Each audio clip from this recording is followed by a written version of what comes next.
Olá, alunos. Sou a professora Vera. Estou aqui para conversarmos sobre cálculo de medidas de posição e também medida de dispersão com dados agrupados. O que quer dizer com dados em tabelas?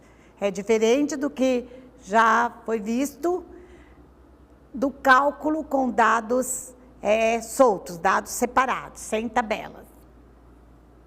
Então, nós temos aqui uma tabela, né, e para calcularmos a média, que é a primeira medida que nós vamos ver, uma medida de posição, nós usamos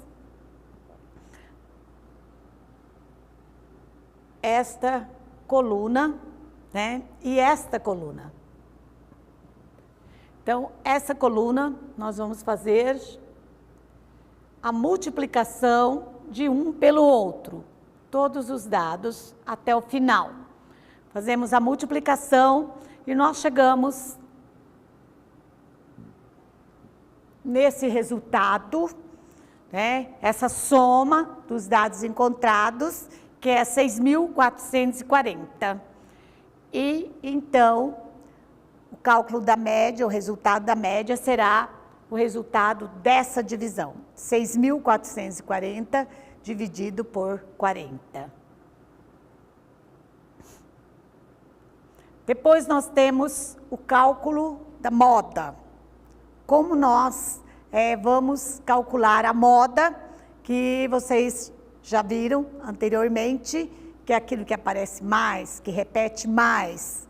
Então, nós, para calcularmos a moda, nós procuramos o maior FI. E a moda será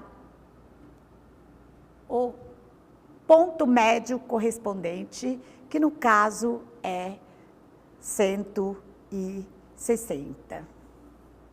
Então, essa é a moda.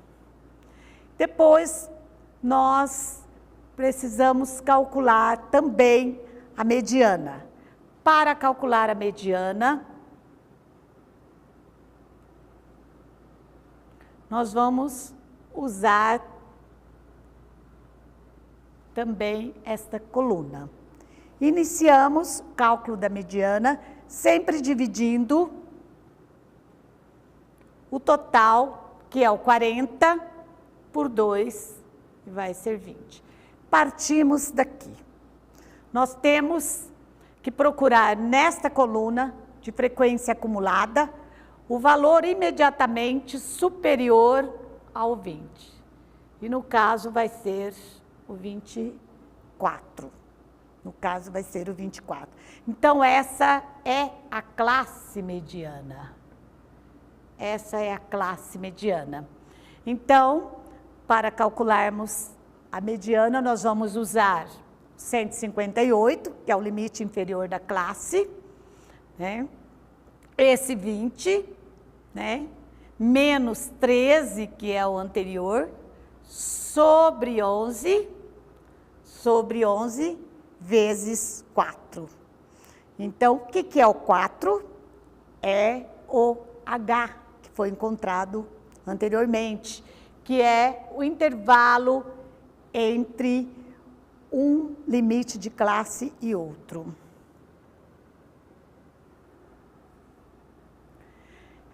Então, aqui nós temos uma pergunta. Né? Nós temos uma pergunta que nós vamos ver agora.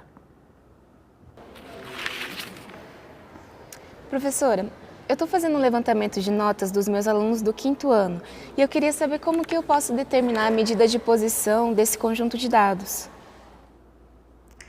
Então, para responder à pergunta da professora, eu posso dizer o seguinte: para um conjunto de notas, também o professor pode utilizar essas mesmas fórmulas para calcular a média da sala, né, a moda, quer dizer, aquelas notas que aparecem mais, né, a própria mediana. então pode fazer todo esse processo, ok?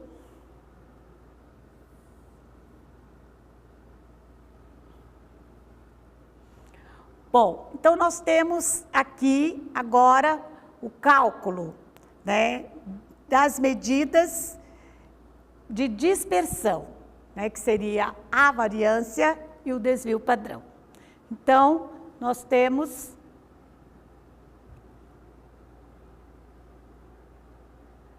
aqui mais uma coluna, né, uma coluna que é colocado os dados, né, multiplicando a frequência absoluta pelo quadrado de cada um dos pontos médios, né? Então, nós vamos ter aqui um total, né, de 1.038.080, né? 1.038.080.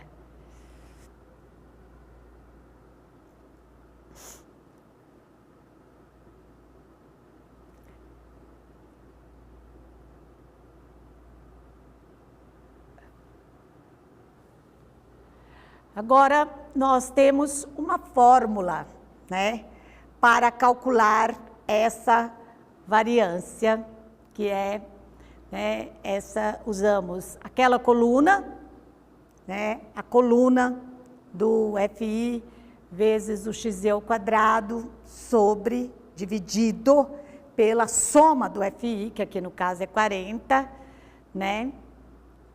Então, aí nós temos, né, esse aqui é o quadrado, que nós vamos colocar o valor, né, a soma, o resultado, né, 6.440, dividido por 40, também, que é a soma do FI, ao quadrado. Então, nós vamos ter esses dois resultados, né, que subtraídos temos 31. E no caso, a raiz quadrada, né, da variância é o desvio padrão, que nós vamos ter aqui 5,56 ou 5,57, né, aproximando, arredondando para isso. Então, nós vamos ver aqui que nós temos mais uma pergunta. E para avaliar o aproveitamento dos alunos de uma mesma sala de aula, qual seria a medida que promove um resultado mais exato? A variância ou o desvio padrão? A medida mais precisa seria o desvio padrão.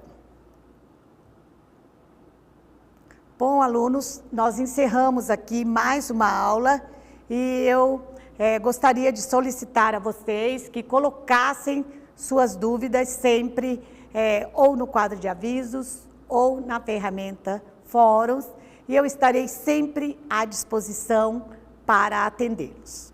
Obrigada.